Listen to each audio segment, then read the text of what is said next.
क्या आपने कभी सुना है कि भगवान स्वयं अपना भव्य मंदिर, अपनी सारी महिमा छोड़कर एक साधारण भक्त के साथ निकल पड़े?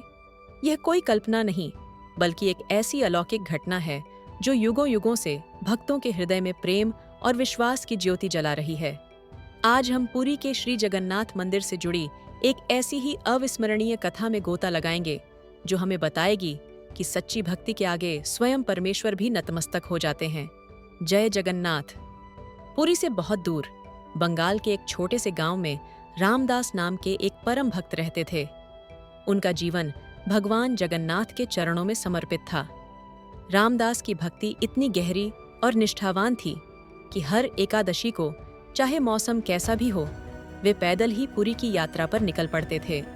यह यात्रा कई दिनों की होती थी, जिसमें उन्हें अनेक कठिनाइयों का सामना करना पड़ता था, लेकिन उनके मन में केवल एक ही धुन सवार रहती थी, अपने प्रभु के दर्शन करना।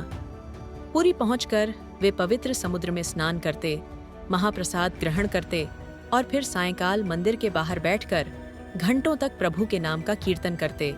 उनकी आंखों में प्रभु के लिए अगाध प्रेम झलकता था और उनके कंठ से निकली हर ध्वनि में समर्पण की गहराई थी।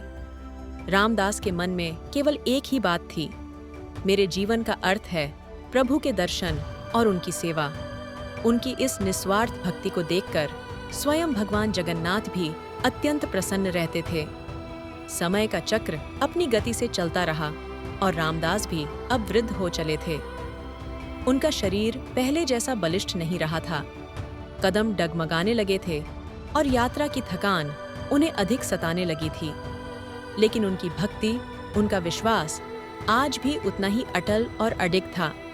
एक एकादशी को जब रामदास बड़ी मुश्किल से पुरी पहुंचे और मंदिर के बाहर बैठकर कीर्तन कर रहे थे, तो थकान और भावुकता के कारण उनकी आंखें मूंद गईं।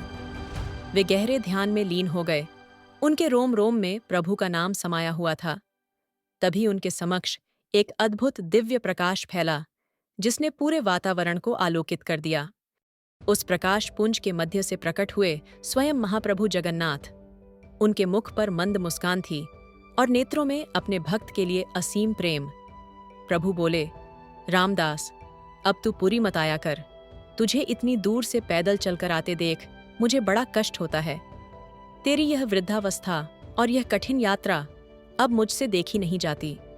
रामदास ने हाथ जोड़कर अश्रुपूर्ण नेत्रों से कहा, प्रभु, यदि अगली एकादशी को मुझे आपके दर्शन नहीं हुए तो मेरे प्राण निकल जाएंगे।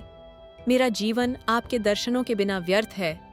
उनकी आवाज में इतना दर्द और इतना प्रेम था कि स्वयं भगवान भी द्रवित हो उठे।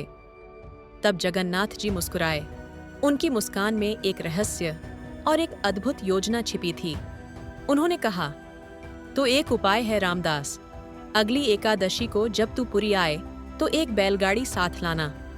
मैं स्वयं तेरे साथ तेरे घर चलूंगा। रामदास हतप्रभ रह गए। उनके कानों को विश्वास नहीं हो रहा था।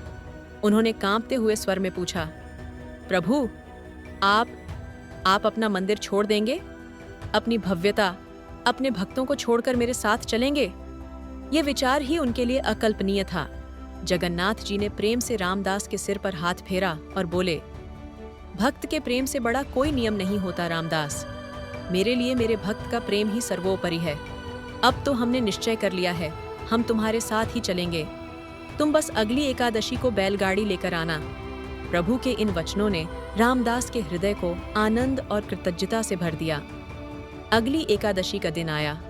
रामदास ने अपने वृद्ध शरीर में नई ऊर्जा का संचार महसूस किया।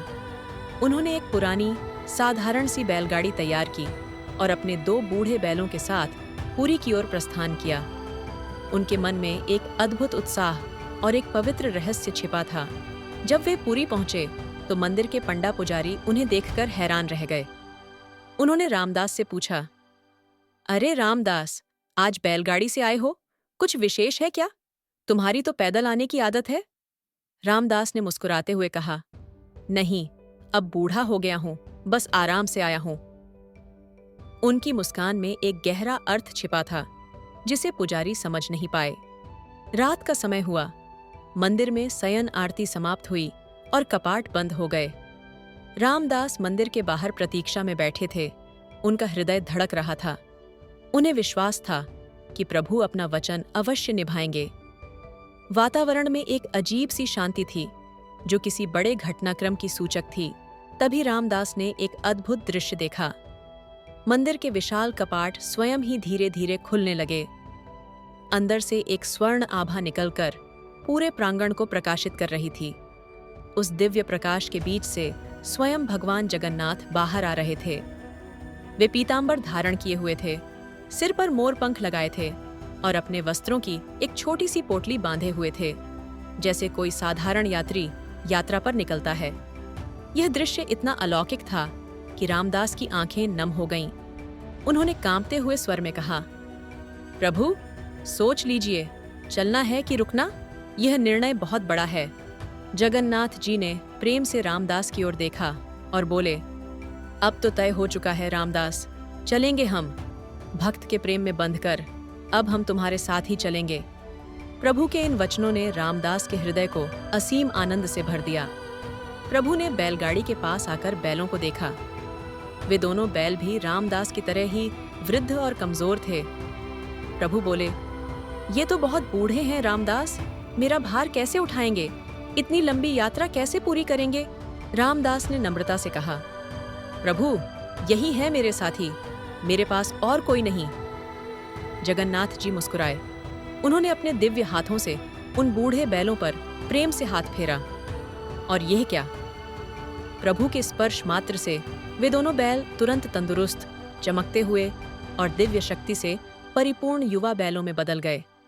उनकी आंखों में नई चमक थी और शरीर में अद्भुत ऊर्जा।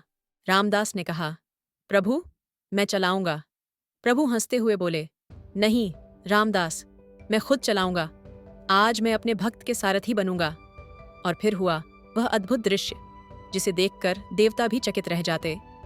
सामने बैल हाँकते स्वयं द्वारकाधीश जगन्नाथ और पीछे बैठे विनम्र भक्त रामदास।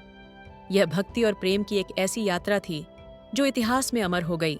उधर पुरी के मंदिर में मंगला आरती का समय हुआ। पुजारी जब मंदिर के कपाट खोलने पहुंचे तो वे यह देखकर स्तब्ध रह गए कि कपाट पहले से ही खुले हुए थे।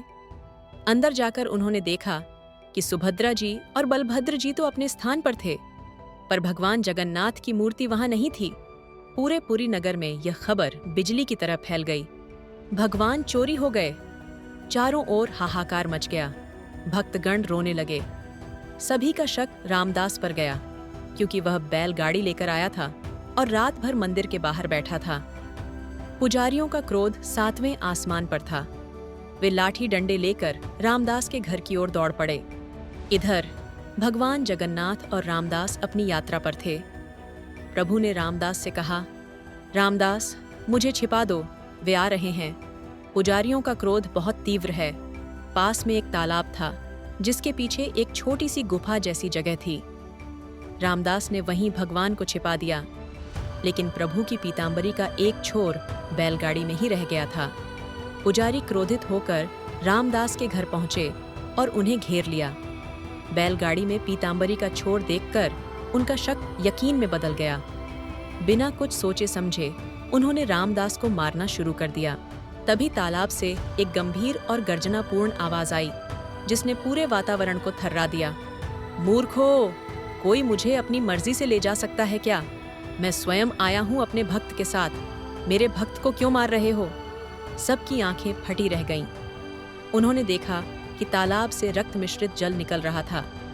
भगवान के श्रीअंग से रक्त बह रहा था, क्योंकि उनके भक्त को पीटा जा रहा था। पुजारियों को अपनी गलती का एहसास हुआ। वे रो पड़े और हाथ जोड़कर बोले, क्षमा करो महाप्रभु, हमसे बहुत बड़ी भूल हो गई। प्रभु ने क्रोधित स्वर में कहा, क्षमा नहीं मिलेगी। जो मेरे भक्त को मारता है वह मेरा अपमान करता है। मेरे भक्त को कष्ट पहुंचाना मुझे कष्ट पहुंचाने के समान है। और भगवान वहां से रामदास के साथ आगे निकल पड़े, पुजारियों को उनके हाल पर छोड़कर। कुछ दिनों बाद वही पुजारी रामदास के पास आए। वे रोते हुए बोले, प्रभु, अब हमारी रोजी रोटी कैसे चलेगी? मंदिर में आप नहीं हैं, हमारा जीवन रुक गया है, हम कैसे जिएंगे? उनकी आवाज में पश्चाताप से अधिक स्वार्थ था। प्रभु ने गंभीर होकर कहा, यही तो फर्क है भक्त में। और बगुला भक्तों में। एक सच्चा भक्त केवल प्रेम चाहता है, जबकि तुम जैसे लोग केवल स्वार्थ और धन के पीछे भागते हो। फिर प्रभु ने कहा, ठीक है, हम अपने भार के बराबर तुम्हें सोना देते हैं, जाओ ले लो। पुजारी यह सुनकर बहुत खुश हो गए। उन्होंने सोचा, जगन्नाथ जी तो बहुत भारी हैं, हमें खूब सारा सोना मिलेगा। प्रभु ने रामदास से कहा, रामदास, एक तुलसी का पत्ता और तेरी पत्नी की नथ का सोने का किल ले आ। रामदास तुरंत तुलसी का पत्ता और अपनी पत्नी की नथ का छोटा सा सोने का किल ले आए। प्रभु ने कहा, अब तोल लो। जैसे ही एक पलड़े पर तुलसी का पत्ता और सोने का किल रखा गया, दूसरे पलड़े पर बैठे जगन्नाथ जी का भार उससे भी कम निकला। सारे पुजारी स्तब्ध रह गए। उन्हें अपनी आंखों पर विश्वास नहीं हो रहा था। प्रभु ने पुजारियों से कहा, धन चाहिए ना तुम्हें? जाओ, ले लो अपनी जिंदगी। तुम्हें भक्ति का महत्व कभी समझ नहीं आएगा। पुजारी शर्म से सिर झुकाकर लौट गए। उन्हें समझ आ गया था कि भगवान के लिए धन दौलत का कोई मोल नहीं, केवल सच्चा प्रेम और भक्ति ही मायने रखती है। पुरी में फिर से एक गूंज उठी, जो युगों युगों तक भक्तों के हृदय में समा गई। भक्ति सबसे बड़ी है, प्रेम ही भगवान का असली निवास है। भगवान को कोई बांध नहीं सकता, कोई उन्हें अपनी इच्छा से कहीं ले नहीं जा सकता, लेकिन प्रेम के वश में वे स्वयं बंध जाते हैं। अपने भक्त के लिए वे कुछ भी कर सकते हैं। यह कथा हमें सिखाती है कि सच्ची भक्ति में कितनी शक्ति होती है। यह हमें याद दिलाती है कि भगवान किसी भव्य मंदिर या चढ़ावे के मोहताज नहीं, बल्कि वे तो एक शुद्ध हृदय और निस्वार्थ प्रेम के भूखे हैं। तो क्या आप भी अपने जीवन में ऐसी ही अटूट भक्ति और प्रभु के असीम प्रेम का अनुभव करना चाहते हैं? ये कथा हमें प्रेरित करती है कि हम भी रामदास की तरह निस्वार्थ भाव से प्रभु के चरणों में अपना जीवन समर्पित करें। अपने हृदय में प्रेम और विश्वास की ज्योति जलाइए। प्रतिदिन कुछ समय प्रभु के नाम स्मरण में लगाइए, उनकी लीलाओं का चिंतन कीजिए। आप देखेंगे कि कैसे आपके जीवन में भी प्रभु की कृपा और उनका अद्भुत सानिध्य प्रकट होता है। इस अद्भुत कथा को अपने मित्रों और परिवार के साथ साझा करें, ताकि वे भी भक्ति की इस महिमा को जान सकें। जय जगन्नाथ।